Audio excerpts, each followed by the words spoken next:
हमारे साथ है सुमिता बहन, JKNC माइनॉरिटी महिला सेल की इंचार्ज हैं। तो आपसे जानेंगे मैम, माइनॉरिटी का जो इशू है बहुत पुराना है। जी। क्या कुछ सुविधाएं गवर्नमेंट की तरफ से दी जा रही हैं? क्या कुछ उनको बूस्ट दिया गया है, या सिक्योरिटी को लेकर, या उनकी रिलीफ एंड रिहैबिलिटेशन को लेकर टॉक ऑफ द टाउन रहता है।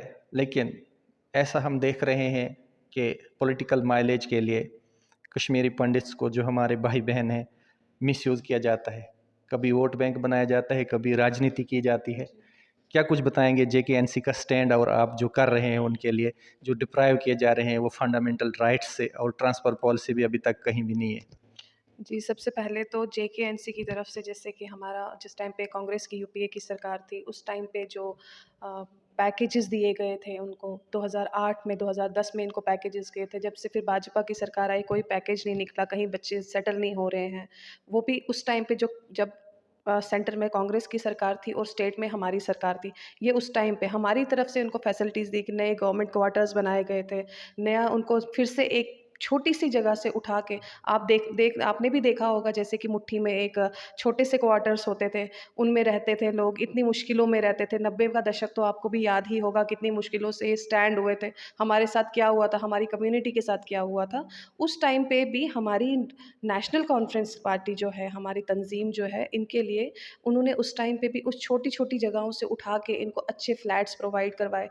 बच्चों को जो है जॉब्स दिलवाई गई हैं उस टाइम पे। अब जब से ये आई है बीजेपी गवर्नमेंट, आप ही मुझे बताइए, मैं तो अपने आप से मैं इन्हीं लोगों से सवाल करती हूँ कि इनकी गवर्नमेंट के दौरान आपको क्या मिला है?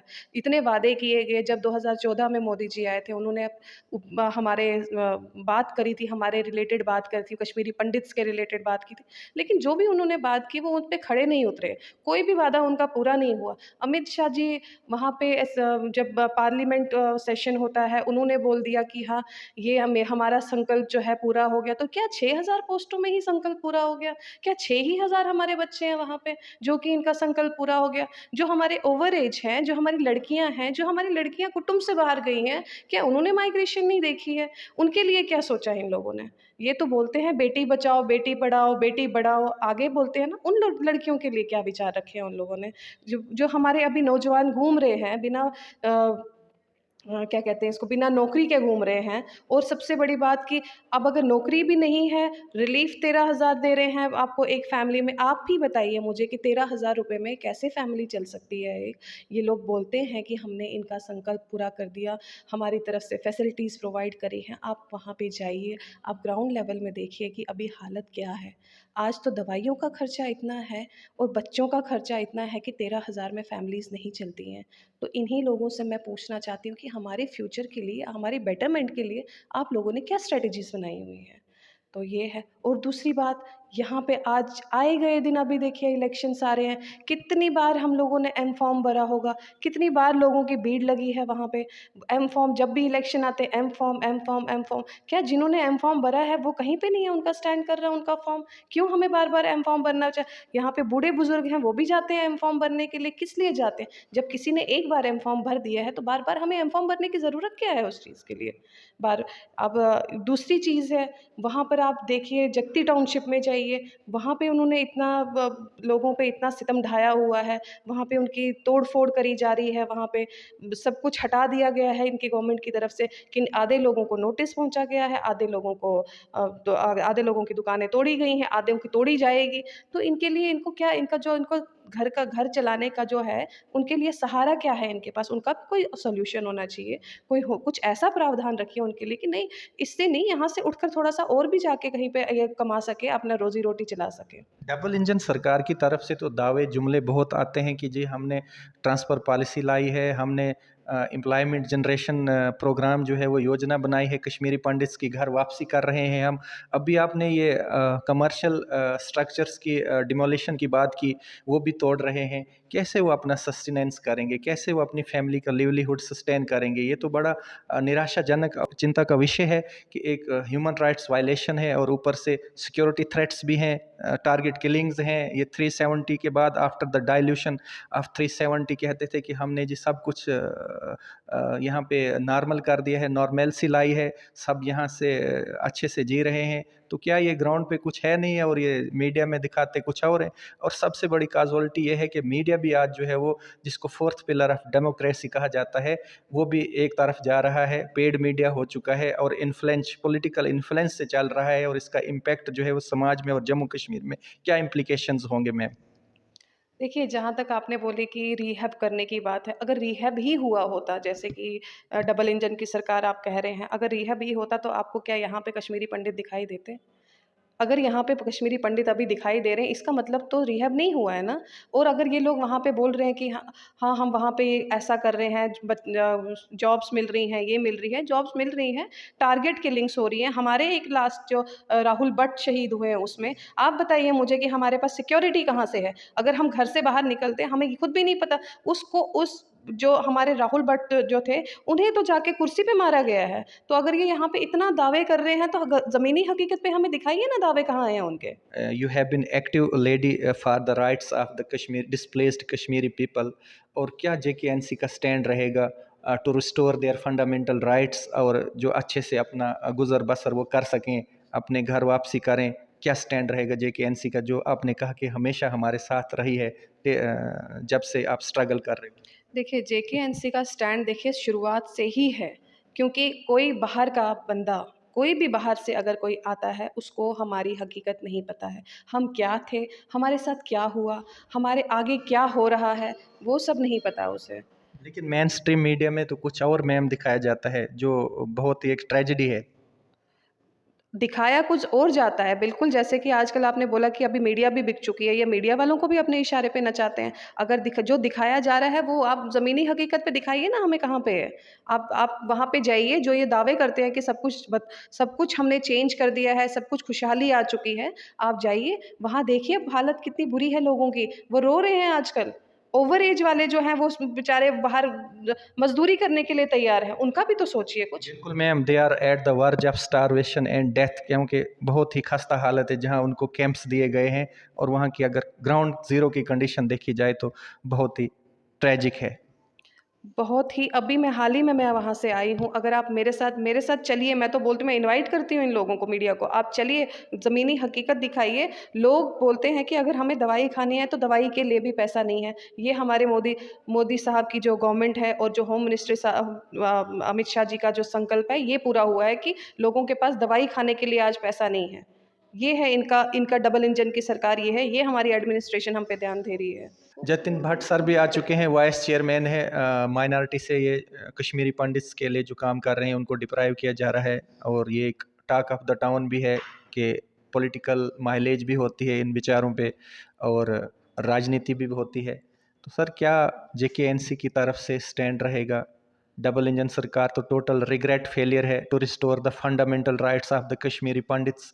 कैसे वो कैंप्स में रह रहे हैं, बहुत ही खस्ता हालत है। और रोना आता है हमें कि हमारी तरह इंसान है, भाई बहन है, और उनको किस तरह जो है वो डिप्राइव किया जा रहा है लगातार। जी, ये आपने बिल्कुल सही कहा। जो पिछले 10 साल से हमने यहाँ पे देखा, जो डबल इंजन सरकार की बात आपने की, पिछले 10 साल में आप देखेंगे, अगर आप किसी कैंप का दौरा करेंगे, अभी आप आइएगा मेरे साथ, आपको हम कैंप दिखाएंगे, आपको हम हालत दिखाएंगे क्वार्टर्स की क्या है, जहाँ हम रह रहे हैं, जिन क्वार्टर्स में हम रह रहे हैं उनकी हालत क्या है। तो जो उसके अंदर रह रहा है तो उसकी हालत ही ख़राब है। महंगाई, रोज़गार, बिजली, पानी, सब की व्यवस्था ख़राब है। आज की डेट में वहाँ पानी साफ़ नहीं मिल रहा है, आज की डेट में बच्चों को रोज़गार नहीं मिल रहा है। आज की डेट में आप देखिए, जो कश्मीरी पंडित के लिए 13,000 पर फैमिली, जिसमें 4 मेंबर्स हैं, उनके लिए 13,000 में आप मुझे बताइए वो दवाई खाएगा, वो अपना राशन पानी करेगा। 15,000 13,000 में क्या, आज की डेट में आप मान लेते हैं कि ये 13,000 में सब्जी, बिजली, पानी, ये सारा कुछ इसमें बच्चों को पढ़ाए, ये चीज़ें हैं जो पिछले 10 साल से, इसके लिए हम तो जूझ रहे हैं। आज भी वहाँ पे पिछले 2 साल कंटिन्यू स्ट्राइक रहे, कंटिन्यू प्रोटेस्ट रहा, लेकिन कोई सुनवाई नहीं। गवर्नर साहब ने भी कहा था कि LG साहब ने कि हम इसमें देखेंगे, हम करेंगे, इसका इंक्रीज़ होगा, वो होगा, ये होगा, बट आज की डेट तक भी अभी कुछ नहीं हुआ है। आप अब अगर देखेंगे पीछे, आपने NC के लिए भी कहा कि आपका क्या है, आप अगर देखेंगे जब उमर साहब की हुकूमत आई थी, हम तभी से मैं बताऊंगा आपको, उमर साहब की हुकूमत के बाद जो रोज़गार जो पीएम पैकेज बनी थी उसको इम्प्लीमेंट करने में उमर साहब ने सबसे पहले पहल ली, नहीं तो 2006 से वो बस्ते में पड़ी हुई थी। उमर साहब आए, उन्होंने फ़ौरन उसको इनिशिएट किया कि इसको प्रोसेस को स्टार्ट किया जाए और हमारे 3,500 उनके टेन्योर में जिनको एम्प्लॉयमेंट मिली थी, जो अभी कश्मीर में जॉब कर रहे हैं। उसके बाद जो क्वार्टर्स बने, 2 रूम सेट जो है, ये भी उनकी क़यादत में ही उसका कंस्ट्रक्शन का काम शुरू हुआ और आनन फानन में उन्होंने कंप्लीट करवा के 2010 में शिफ्ट भी करवाए। 1 रूम से हम 2 रूम में चले गए। ऑन रिकॉर्ड फैक्ट है भट्ट साहब के उमर अब्दुल्ला के अंडर ही आपको एम्प्लॉयमेंट दी गई कश्मीरी पंडित्स को और आपका वे आउट सोचा गया रिलीफ एंड रिहेबिलिटेशन लेकर? बिल्कुल सर, ये आप फैक्ट आप कहीं से भी, आज तो आरटीआई का ज़माना है, आप कहीं भी आरटीआई लगा दीजिए, आप देखिए ये 2010 में। और वो भी देखिए ना, देखिए सर क्या टच रहता है। उमर साहब ने जो पहला जॉब जब उन्होंने दिया वो 5 दिसंबर को दिया, जब उनके दादा साहब मरहूम कश्मीर शेख मोहम्मद अब्दुल्ला साहब का डे होता है, उस दिन उन्होंने दिया। तो ये एक लिंक रहता है, इमोशनल बॉन्ड। तो उन्होंने उस दिन से स्टार्ट किया, उन्होंने कहा कि मैं आज के दिन से शुरू करूंगा इस एम्प्लॉयमेंट पैकेज को। तो ये उनके टेन्योर में 2010 में ही हम वहाँ पे शिफ्ट हुए। 2009 में उमर साहब ने वो हुकूमत संभाली और 2010 में शुरुआत हुई पैकेज की भी, और जो क्वार्टर्स बने 2 रूम सेट उसकी भी जो अलॉटमेंट हुई वो भी 2010 में शुरू हो गई। फिर जब उन्होंने इसको वो खुद गए कैंप में, उस कैंप को देखने के लिए, उन्होंने उनको डायरेक्शन दी कि इसको जल्द से जल्द तैयार किया जाए। बट साहब कंक्लूड करते हैं तो क्या आप कहेंगे कि जेकेएनसी अगर इक़्तिदार में आती है तो फिर आपको उम्मीद की किरण दिखेगी कि हमारे भाई बहन जो है अच्छे से ज़िंदगी गुजर बसर कर सकेंगे? मैं आपके माध्यम से, इस चैनल के माध्यम से पूरी कश्मीरी कम्युनिटी को ये आश्वासन देता हूँ कि यहाँ अगर कोई कश्मीरी पंडित के लिए सोचता है तो वो सिर्फ नेशनल कॉन्फ्रेंस, और उनको ये ट्रैक रिकॉर्ड देखे, ये 1947 से देख लीजिए। मुझे लगता है हमारी कम्युनिटी होती ही नहीं अगर 1947 में शेर कश्मीर शेख मोहम्मद अब्दुल्ला साहब ने उस टाइम के कबालियों के साथ मुकाबला करने के लिए लाठियों से मुकाबला किया और हम जैसी कौम को बचाया। और उसके बाद जब माइग्रेशन हुई, उसके बाद भी 1996 में जब फारूक साहब ने शुरुआत की सियासत की, उन्होंने भी पहले शुरुआत की माइग्रेंट कैंप से, और उन्होंने कहा कि आप मुझे बताएं आपकी क्या प्रॉब्लम्स है, क्या मुश्किलात है जिनको मैं हल कर सकता हूँ। उनका टेन्योर रहा, उसमें हमारी मुश्किलात को आसान किया गया। फिर उमर साहब की हुकूमत आई, उसमें भी हमारी मुश्किलात को आसान किया गया। जैसे मैंने आपको बताया, रोज़गार दिया गया, छत दी गई रहने के लिए। इससे ज़्यादा क्या हो सकता है? मेरी अपील रहेगी कि इस बार इलेक्शन में भी वो बढ़ चढ़ कर हिस्सा ले और नेशनल कॉन्फ्रेंस के हक में वोट करें। Thank you so much. ये थे हमारे साथ भाई बहन, और एक जेन्युइन इशू है इनका। हम भी ये रिक्वेस्ट करते हैं डबल इंजन सरकार से, और जो लोग पावर में है इस वक्त, और पावर का अगर सही इस्तेमाल हो तो जिसमें फंडामेंटल राइट्स जो हैं वो रिस्टोर हों लोगों के, इससे बढ़कर कोई भी अच्छी पॉलिटिक्स नहीं होगी। और जो दावा करते हैं झूठा, वो ग्राउंड लेवल पे उतारें और इन भाई बहनों की फ़िक्र करते हुए इनका वे आउट निकालें। ये बेघर हैं आज लोग, सिक्योरिटी थ्रेट्स हैं, इनको जान का खतरा है, टारगेट किलिंग्स हैं।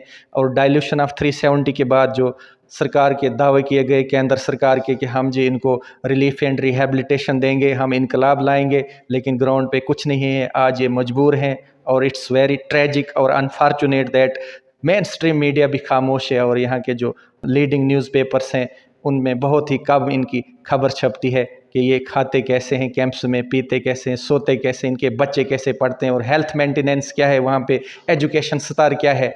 It's very sad and I am very sorry to say that.